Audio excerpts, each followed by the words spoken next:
Hello everybody, Happy New Year! Welcome to the first video of 2018. I hope you had a great new year, I certainly did. Now we're going to start off with the nick in my thumb. Look at the state of my thumb. Don't worry, it's not rotting, it's not going to fall off or anything. It's not as bad as it looks. So what basically happened is, this is Monday as I'm recording this. On Saturday I was over at my parents' house. Me and my dad were working on the Alfa Romeo. We changed the oil and filters and changed the thermostat, and so I was underneath the car. Well, basically what happened is we started the car up once the job had finished. Excuse me, it's bloody freezing out here. Yeah, we started the car up once the job had finished, to make sure there's no leaks, to make sure it was getting up to temperature, all the rest of it, to make sure all was well. It was good, so we switched it off, and I went underneath to refit the under tray. And as I was doing that, right here on my thumb, I touched the exhaust manifold and it took the top layer of skin off because of the heat. Now, basically I had some tablets at home where you drop a little purple tablet in the water, in warm water, and it dissolves, and it's for steeping, uninfected, infected toe or whatever in the water, because it's disinfectant. Medical. It's not like I bought it from a shop. It's like prescribed from a doctor when I got my toenails removed, my two big toes. And so basically they started to have a little bit of redness, and I thought, okay, infection setting in, so I steeped my thumb in it, and as a result my thumb is completely stained. But anyway, the reason for this video is, as I said to you before, Matthew and I got an FTX Outlaw each. This is my first FTX that I've ever owned. We used it on the street once and they were such a laugh. What a giggle. They were absolutely brilliant. Well, when I say they were brilliant, they were awful. They would roll over all the time. You couldn't corner hard, or they would just land on their face and all the rest of it. But it was a right laugh. This is more suited for off-road, which is where I am now. We'll give it another go. I do have a few question marks over the quality of this particular product. Not least because obviously everything has to have a person assembling it, then everything has to have quality control. And you can see this is past quality control with some extremely squint stickers. More than that, somebody has actually not noticed and put that Outlaw sticker on upside down, and this rather horrible fake sparkle sticker is also on upside down. So not only did somebody not notice when they were assembling this that they're putting stickers on upside down, the person who checked the quality of the work also didn't notice. So it does have a little bit of a question mark over how well made is this thing. Is there any missing screws or whatever? I did have a look over, I can't see any, so hopefully it's okay. But my first impressions driving it were very soft suspension. It might need to be stiffened up. Again, as I said on previous videos, diffs are very loose. For off-road you might want to put heavier grease and slow that diffing effect down a little bit, give it a bit more resistance. I don't know yet, I've not tried it off-road. This is why we're here. So let's try it. Before I do start, I will say these are extremely slow. The brushed motor is very slow. I don't think the electronics are very good at all, and also the motors, well, both mine and Matthew, were overheating. So yeah, we're going to get brushless systems in these ASAP. Also, Matthew's one had a very bad range problem, so even though they're the same hardware. So again, question marks over how well made this is, how good the equipment is, etc. Let's give it a bash. At least it was extremely fun. That is the most important aspect of an RC, after all.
speed of that thing, it's almost a rock crawler.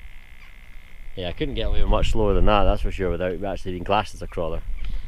But yeah, while it's here upside down, I'm going to quickly check the motor temperature, because it's only been ran for just, well, what you saw, not very long. I'm not cutting any video out or anything.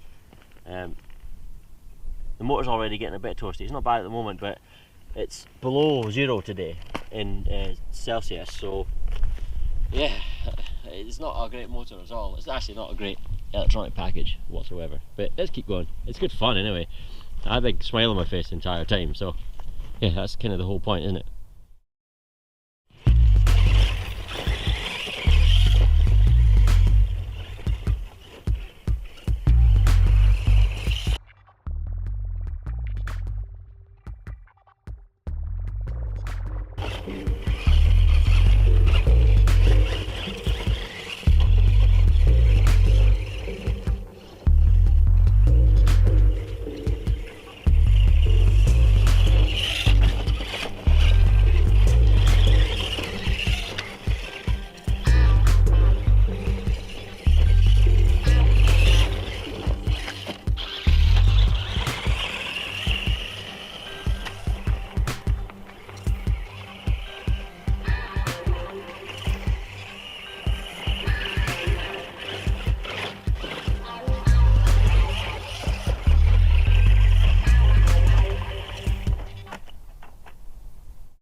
Well, I said there was a question mark on quality, didn't I? It's dead. No steering, no power. There's a very high pitched, the camera probably won't pick it up, very high pitched sort of squeal coming from the speed controller. It just took a little hit, basically just landed like that, not as high obviously, and stopped dead. Nothing's broken, but then nothing would break at that sort of speed. But the electronics have failed, second use, unless I can try and investigate what's causing it. Nothing's come out. You know, the switch hasn't been switched off by rocks or mud or whatever. The battery connector is still connected to the speed controller. I can't see the receiver, it's under a box, but I imagine the cables are still in it. So there you are. First video of 2018, something's broken already. Yeah, but that's the electronics are known to be terrible in the brush version. The brushless version has got a proper e-tronic system. Yeah, we're getting a brushless system in each of ours, me and Matthew, very soon. So yeah, that's just what it is. Not a great start, but there you are. I hope you enjoyed it anyway. I certainly enjoyed the truck while it was running. I thought it was quite good.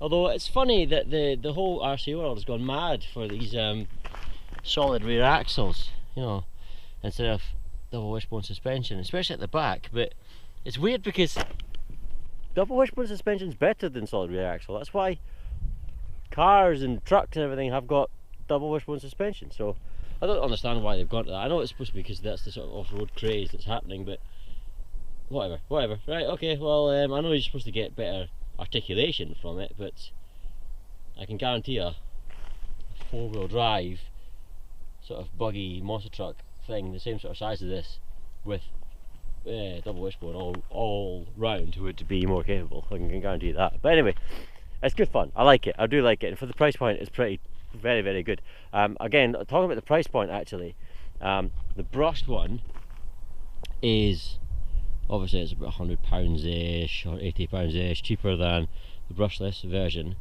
Go get the brushed. The reason being, only the brushless system is different. Everything else is identical. There's the only difference between the brushed and the brushless system. Brushed and the brushless version is that it has a brushless system, so no other changes. And the £80 price difference, you can get a brushless system cheaper than that, and you can get to pick your own sort of KV, your own spec.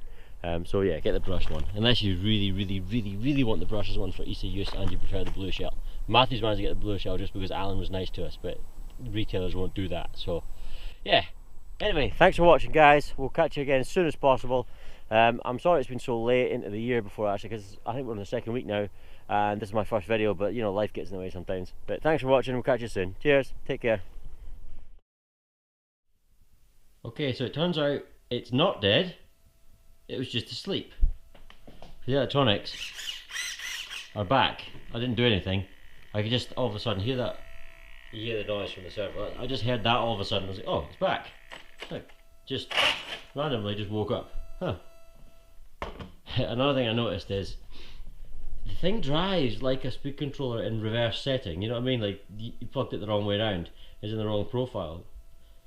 But it's self-calibrating. What I mean is, it's the motor's faster in reverse. I mean, that's quite common with brushed motors. You do find it's faster one way than the other.